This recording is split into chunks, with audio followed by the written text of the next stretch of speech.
Hello everyone, it's Michael Lazar here, and welcome back to the channel. And in today's video, we are going to be discussing vocal fry. Now what is vocal fry? It is essentially when you don't let enough air get through your vocal cords to a point where you can't get a complete sound. So this is what it sounds like.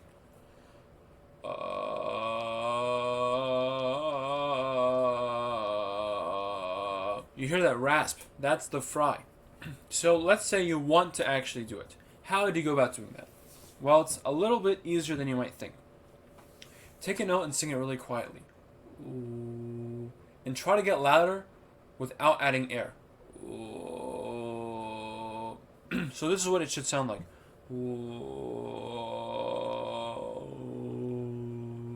So when you try to get louder without adding the air, you don't actually provide the support for that, and you end up creating the vocal fry. So that's how you produce the sound.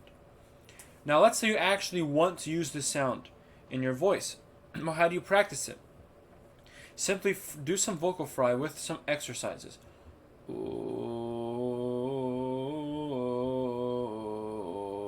It's really hard to do because you have to somehow find a way to support your voice while doing the vocal fry. Now I'm not very good at it because I don't really use it in my genre of music, but there are some genres of music where you do use it. For example, I know a lot of like rock music or soul music will use it, and a lot of singers throughout the ages have used it. You know, a very famous singer is Adele. Adele uses vocal fry occasionally in her music. So it'll be like, there's a fire starting in my heart. You can get a little bit of that rasp in there, but it's not really good to use all the time. Using excessive amounts of vocal fry can be pretty dangerous. It can cause a lot of tension on your voice that you don't want. So definitely be careful with how you use it. Use it appropriately and be safe. If your voice is hurting from doing vocal fry, don't do it. Just take a break and don't push it. When you push your voice like that, that's how you cause damage, and you really don't want to do it. So another application for vocal fry could be your low notes. So there are two types of tones you can have for your low notes. You can have a normal tone, ooh, or a fry tone, ooh. Now, with the normal tone, there's usually a limit of how low you can go. But with a fry tone, you can go a lot lower than you really think you can. So like, this is what a normal tone sounds like down. Ooh.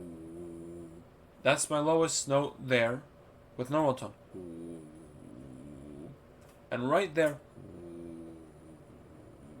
I can't get much volume out unless I fry. So I could try frying.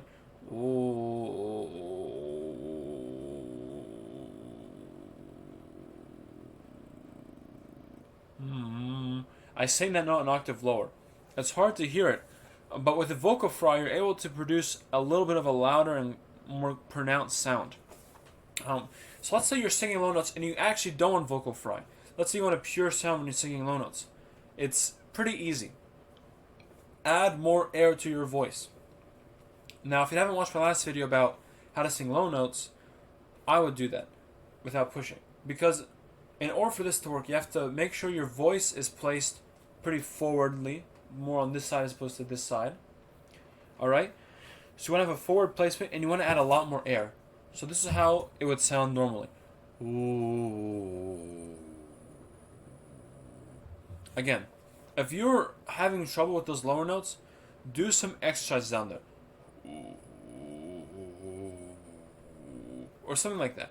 You want to just do a lot of exercises in that extreme. If you do that, then it'll definitely help to build it up. But remember, the same rule applies. Especially with low notes. Don't push. If you start pushing and you start feeling pain, if you feel like it's unpleasant and uncomfortable to sing that low for long periods of time, or at least for a couple minutes, don't do it. It's okay to go up a couple notes if you're gonna practice your lower range. Alright, if you're pushing, you can cause a lot of damage that you really don't have to cause, and that you really don't want to cause. Because not only does the damage kind of hurt, but it also makes your voice sound a lot uglier. So, I hope you found this video interesting.